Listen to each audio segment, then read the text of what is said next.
We didn't think we would get here, but we got here. The playoffs are here in Major League Baseball. New flavor, wild card round now, best of three, with three new teams, extra teams being added to each league, giving 8 per league this year. And that's going to make it a little bit tough to predict because one slip up in game one for any good teams like Atlanta, LA, Tampa Bay, and Oakland, and all of a sudden you find yourself in a hole facing elimination just like that. So a lot of pressure going on right now with all these teams, and I'm just going to break it down real quick. Remember last year I had my upset special of Washington over LA, predicting that would be the series that would more than likely produce the outcome of the National League, possibly World Series champion, and I was pretty spot on that. So I'm going to try my luck again. I think I know what I'm talking about here. So we're going to break down series by series real quick. I'm not going to be too long. I don't want to stretch it out since we have so many games, so many series to cover. The AL starts first today as I'm filming this. Actually, in a couple hours, the Astros and the Twins face off. And tail of the tape, Astros don't have hitting. After the scandal, I mean, the proof's in the pudding. Their averages have just plummeted, especially Altuve's, and that's just sad to see. But you got Greinke against Maeda in Game 1. Maeda was on that 2017 Dodgers team, so I think there's a little bit of vengeance right there to be had. And with Verlander being out, they don't really have a Game 2 or Game 3 starter determined right now. Their pitching is shot. I mean, they lost Garrett Cole in the offseason to the Yankees. Not the same Astros team. I've got the Twins and their offense winning this 2 games and done. So we move on to the Sox and the A's. I think the A's are taking a big chance with Jesus Luzardo coming out in Game 1. Got a rookie, 4.12 ERA, facing a potent White Sox lineup led by Lucas Giolito, who had a really good start against Cleveland last time, striking out 11. And then you've got the playoff experience of Dallas Keuchel as well. I know Oakland's the number 2 seed, but this is going to be my upset pick. I've got Chicago taking out Oakland in 2 games. Boom. Sweep. Come at me, Oakland fans. Sorry. No. Oakland, you got a great team. I just think Chicago is just more well-built right now. They're a more well-rounded team, and so I'm giving them the edge. Now, Tampa Bay and Toronto, this is a series where all the starters are now determined. You got Blake Snell against Shoemaker, Game 1. Obviously, you got to go with Tampa there. And then you got Ryu for Toronto going in Game 2, his experience with the Dodgers. I think we do have a 3-game series here. We've got it going the distance, but I think Charlie Morton has the experience from the Astros in 2017. I know there's a lot of scandal surrounding that team, but Charlie Morton still has the experience. I think he's going to put that to good use, and I think Tampa Bay is going to put Toronto away in 3 games. Cleveland and the Yankees, you got Shane Bieber, the pitching Triple Crown winner, against Garrett Cole. Again, we're talking about experience here.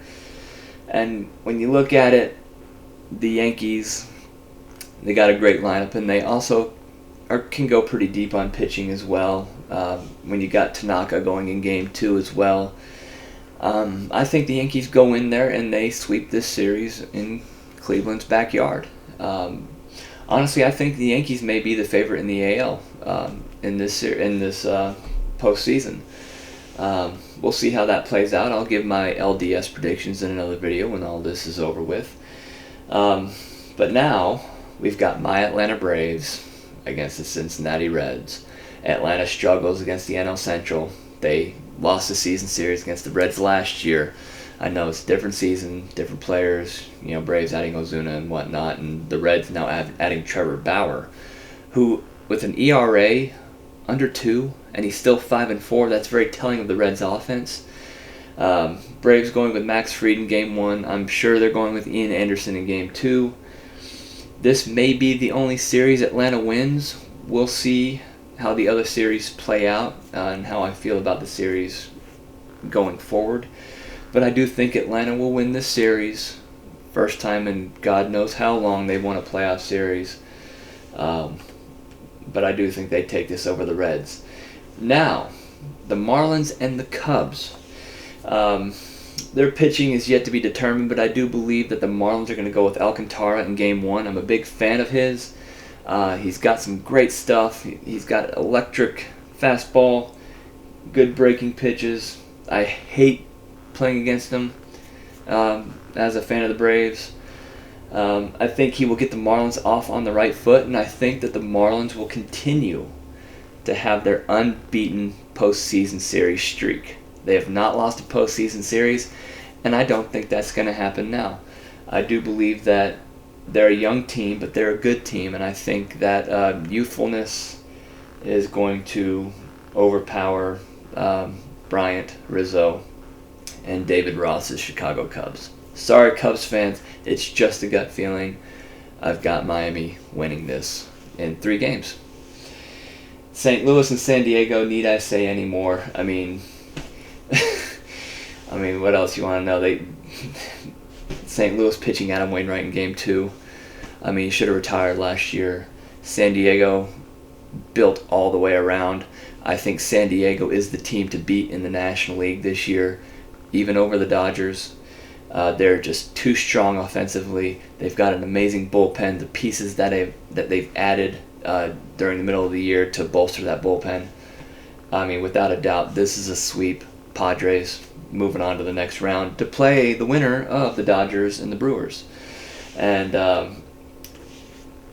the Brewers have been playing with house money for the last week. I mean, we know that the Phillies were in contention with them. We knew that the Mets were right there with them, and we knew that they had to chase the Giants. The Giants collapsed at the end. So did the Phillies, getting swept by Tampa Bay, and Milwaukee slid right in there. But facing the combo of Buehler and Kershaw, I mean, that's insane. So I'm giving the Dodgers this in a sweep. So those are your predictions. We're going to see how they add up. And let me know what you think in the comment section below. And I actually bought a box of, one box. It was an autographed baseball. Hey, Philly fans, I'm going to give y'all a shout out. Who remembers Stan Lapata? First catcher in National League history to wear goggles in a Major League game, or glasses, rather. He was with the Phillies back in the mid-'50s, and then with the Milwaukee Braves until like 60, 61.